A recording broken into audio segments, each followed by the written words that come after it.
I'm Sam Smith, COO of Breaker Resources. It's good to be here in Melbourne, my hometown. We've been through a few changes at Breaker in the last 6 months, largely due to our transition from explorer to developer, and it's probably fitting at this time I pay tribute to our founding director who left the company last month, Tom Sanders, who did a great job with the assets and getting the company to where it is today. Now here's what we're doing with it. I want you to bear in mind, as I move through this presentation, that the value of our core asset, Lake Row Gold, with 1.7 million ounces, grading 1.6 grams per tonne, on market today is about $17 or $18 million. Severely undervalued in my view, but I'm sure that's about to change. Today I'll also tell you the story of our cash position. We've got $80 million in the bank, largely due to the divestment of our Mana lithium asset, a deal that closed about 3 weeks ago. And what a great transaction that was. We spent $1.6 million in drilling and sold it for $88 million in cash. That's a 50 times multiple, and that's creating shareholder value.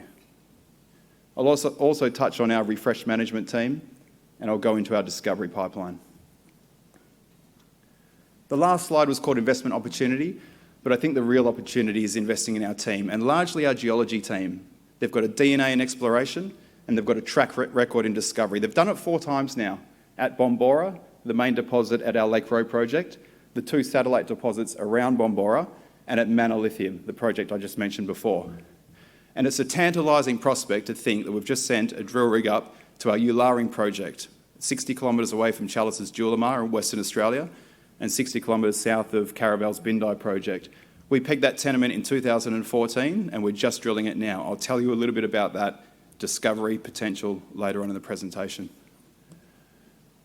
And our team extends to our board. A geologist, a mining engineer, a metallurgist, and 2 lawyers. We're a small management team, so having access to that type of industry experience is invaluable. And they're doing the work. And I think it's because they can see the value in the assets and they want to support the management team. And collectively, we have a mantra to create shareholder value now. That's why we sold Mana Lithium. And we'll continue to look for opportunities to commercialise our assets at incremental points along our journey. We have 3 very strong institutional investors on the register: Electrum, Paulson & Co, and Franklin Templeton. Again, we've got $80 million in the bank, and our market cap ticked over about $100 million yesterday. Switching to Lake Row now, our core asset. It's 100 kilometres east of Kalgoorlie, in the heartland of Australian gold mining production, probably the most prolific gold mining jurisdiction globally. And what that means is we have access to Tier 1 consultants, contractors, a workforce, de-risking any potential construction, startup and steady state operation should we choose to build the project ourselves. Zooming in, you can see our tenement package in the image on the left-hand side between 2 shear zones, the Claypan Shear and the Roe Shear. Bombora, the main deposit that has 1.5 million ounces, grading 1.8 grams per tonne, is sitting on the Claypan Shear. It's in a strategic location too. We've got Northern Star's Carosue Dam operation 60 kilometres to the north with a Big Hungry mill, and we've got Silver Lake's Coroni mine to the south, about 60 kilometres too. And interestingly, Ramelius bought the Lake Rebecca project close by to us, a project of similar scale, also looking for a processing solution.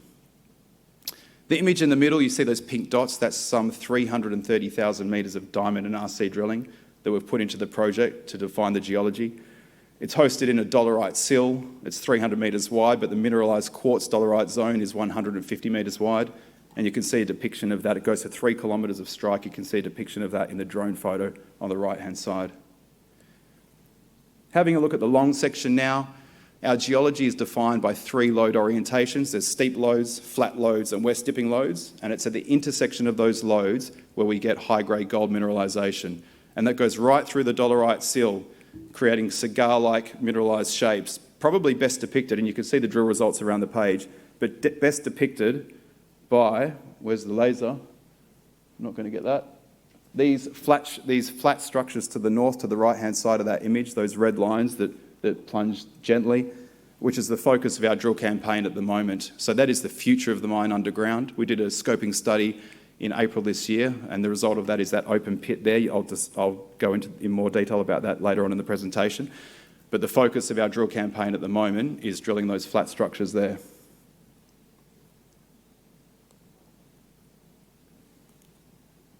Whoops.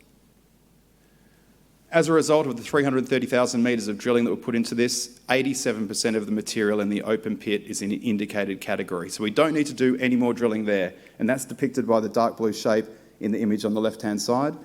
The light blue shape below it is the inferred material. And that suggests, as you can see in the image on the right-hand side, there'll be 2 underground mining fronts. The one in orange we call Chura. I'll tell you about that in the next slide. And the red shape on the right-hand side to the north are those northern flats that I was describing to you, and we're about to do a scoping study on that as well. So we put out 2 scoping studies this year, an open pit scenario in April, and as a result of that, the pit shell you see on the screen there had about 430,000 ounces in it. The reality of this project is defined by a high-grade stockworks of material 5 metres below surface in the northern end of this pit. So we constrained it and we did a northern starter pit scenario, optimisation scenario. And in that scenario, there was about 270,000 ounces and it made $200 million of operating cash flow. We then did a scoping study on Chura, and that's the light blue underground mine design that you see there on the screen. There was 90,000 ounces in Chura, and that made about $100 million of operating cash flow. And again, we're about to embark on the scoping study of those northern flats. So what I think we'll see in this project is a smaller open pit, and we'll be going underground earlier at Chura and into the northern flats. In terms of future growth, the team's done a great job adding ounces to this project over the years, but that's no longer the focus.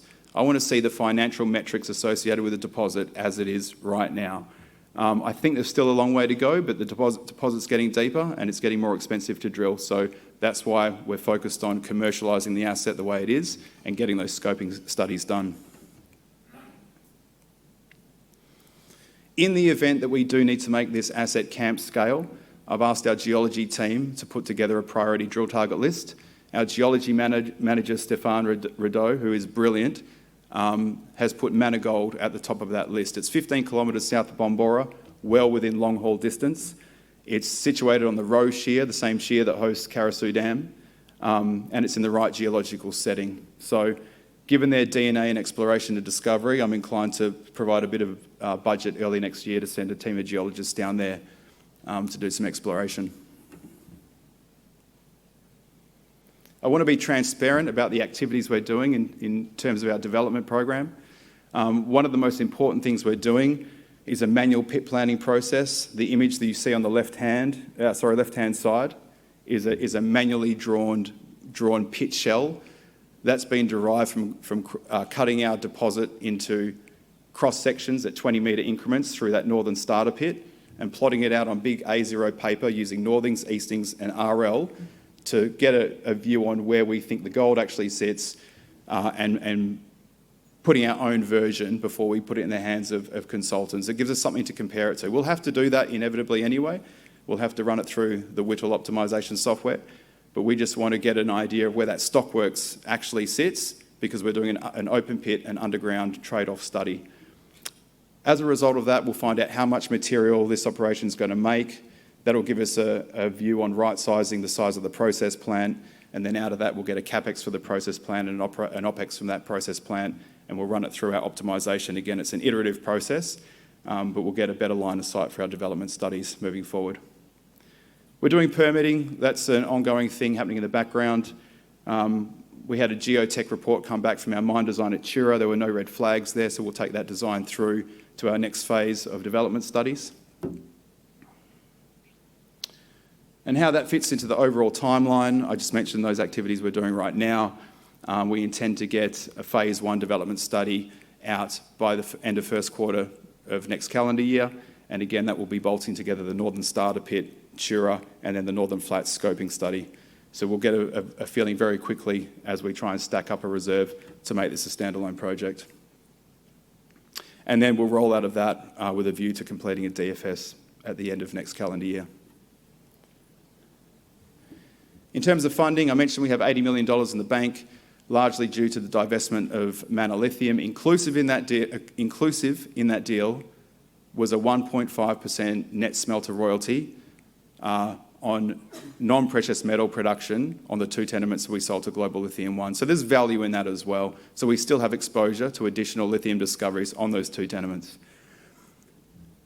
Our core business is also undiminished because we retain the right to explore and develop for gold on those 2 tenements as well.